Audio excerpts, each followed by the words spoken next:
You know, when the remake for Return to Dreamland was first announced, my first thought was, psh, that game's not that old. Does it really need a remake already? The original game on Wii is turning 12 this year. To put that into perspective, the original Kirby Superstar was also 12 years old when it got its remake. Heck, Kirby's Adventure was only 9 years old when it got one too. Time is fake and my life is a lie. Okay, so I know my channel up till this point has been mostly Splatoon focused, but you gotta understand something. Kirby is like my favorite, like my big favorite over anything else. I would die for this little guy. And you know what game is partially to blame for that? Return to Dreamland. Well, okay, kind of. I already liked the series before then, but this game doubly cemented that for me. And let me preface this by saying that this isn't even my favorite game in this series nowadays, as most of the mainline games released after this one are even better in my opinion. Okay, maybe not that one. I did say most, not all. That being said, Return to Dreamland laid the groundwork for these later titles. It walked so that Triple Deluxe and Planet Robobot could run. Not to mention, Return to Dreamland was kind of a big deal for the series at the time of its release. It was the first mainline game on a home console in 11 years, the last one being Kirby 64. I mean, sure, there were Air Ride and Epic Yarn within those 11 years, but those were spin-offs. It's not like the series was necessarily dormant in that gap of time either. There were several games released on Nintendo's handhelds in that time frame, to pretty moderate success. But there was some stuff happening in the background. Let's jump a few years back in time for a sec. The year is 2005.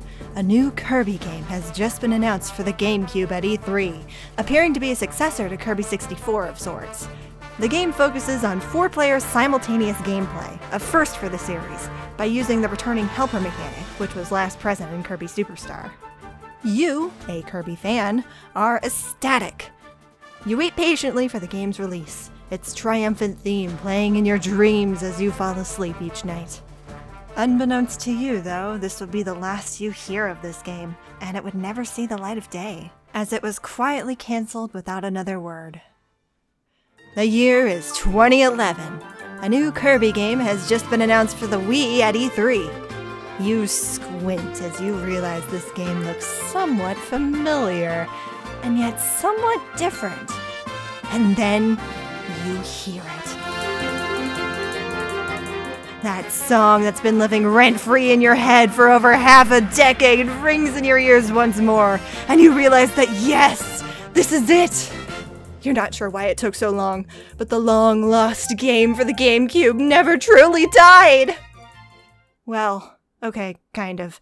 You see, there's a common misconception that these two games are one and the same, and while yes, games can drastically change during development, this just isn't the case. Kirby GCN, as it's come to be known, is a cancelled game that, yes, Return to Dreamland was built upon and reuses assets from, but they were in fact two different projects. So what actually happened behind the scenes here? There's an Iwata Asks article about Return to Dreamland's development that goes into detail about this actually. Kirby GCN is, believe it or not, one of 3 games that were developed and eventually scrapped during this 11-year time frame. Honestly, the fact that we even know about these games' existence, in an official manner no less, feels like a miracle. Who knows how many cancelled projects never see the light of day at all?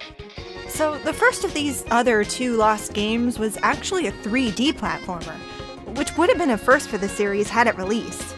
We wouldn't properly see such a game until 2022. The other one was a 2D platformer, standard for the series, featuring a quote-unquote pop-up book art style with thick outlines, which may or may not have inspired other games' art styles and promotional material, including Return to Dreamland Deluxe in fact. This game would have featured powered-up copy abilities, which is an idea that seems to have been reused in Return to Dreamland super abilities. So Return to Dreamland in its final state seems to be more of a mishmash between these 2 cancelled games, including the music. In fact, there's earlier versions of the soundtrack in the game's files that is speculated to have been from this game.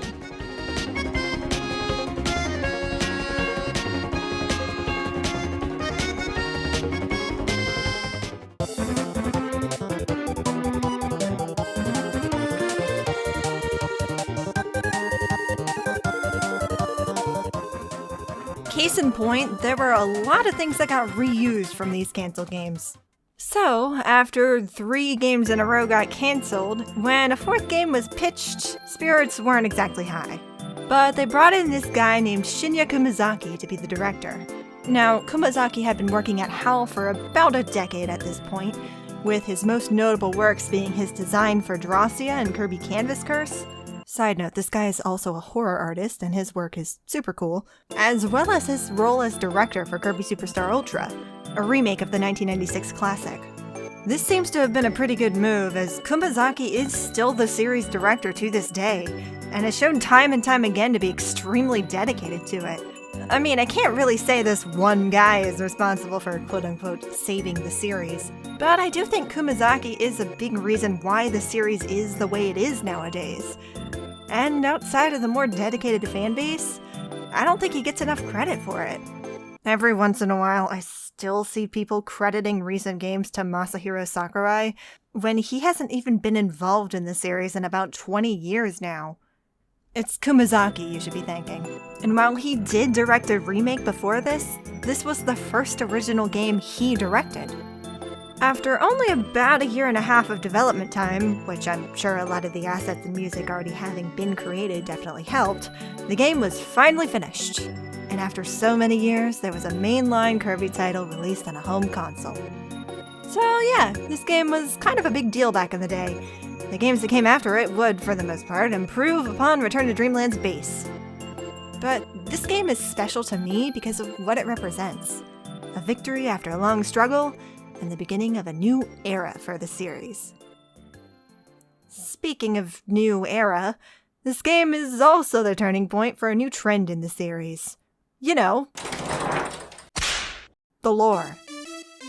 So let me fully explain why this dialogue is so important. Clockwork Stars at Soda Cosme sounds pretty familiar, right? Final boss is the description of black, no before teeth. Not only suddenly out of the blue, they're into land, clear as a star rod, Cadillac, and in fact, the same evening, they went away and chased an incredible power with new and destructive war structure.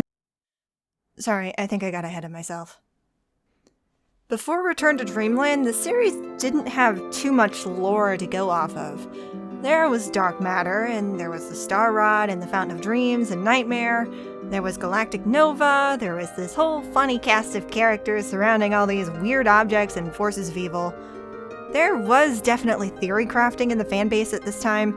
For example, the whole Shiver Star is a post-apocalyptic Earth in the middle of a nuclear winter thing. But everything about all these mystical things were all disjointed. None of them seemed like they were connected to each other.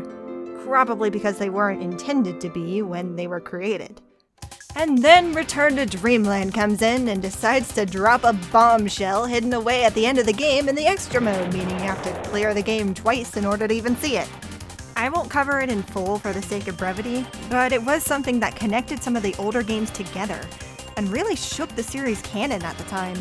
If you've heard the phrase Kirby lore is surprisingly deep or something similar before, it can be argued that Return to Dreamland is the game that really started that. And once again, most of that is Shinya Kumazaki's doing. I for one love the direction this series took with this background world building past this point. The lore that was introduced here would continue to be built in future games. The best part is, none of it is required reading. All of this is just background info for the dedicated fans to pore over and speculate about.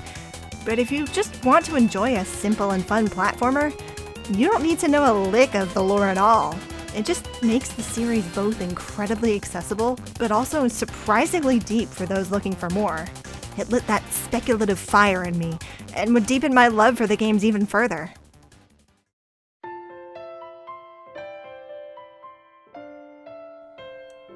I'm not going to claim that this game was super groundbreaking or a masterpiece of the highest form of art or anything like that. At the end of the day, it's a short and sweet 2D platformer that isn't too different from the rest of the series. But still, I remember it fondly for what it did and what it would do past its release. And I'm so glad that more people are going to get to experience it now that it's being remade. But believe me, this game just hit different back in 2011.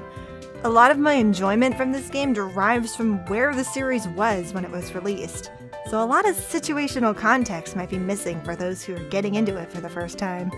But that's okay. It's special to me because of what I personally associate it with, and I think that's all that really matters.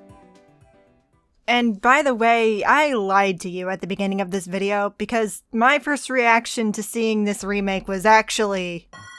What? Kirby! What? Oh my god! Return to Dreamland? Return to What? friends. Oh my god! Oh my god, I love Return to Dreamland!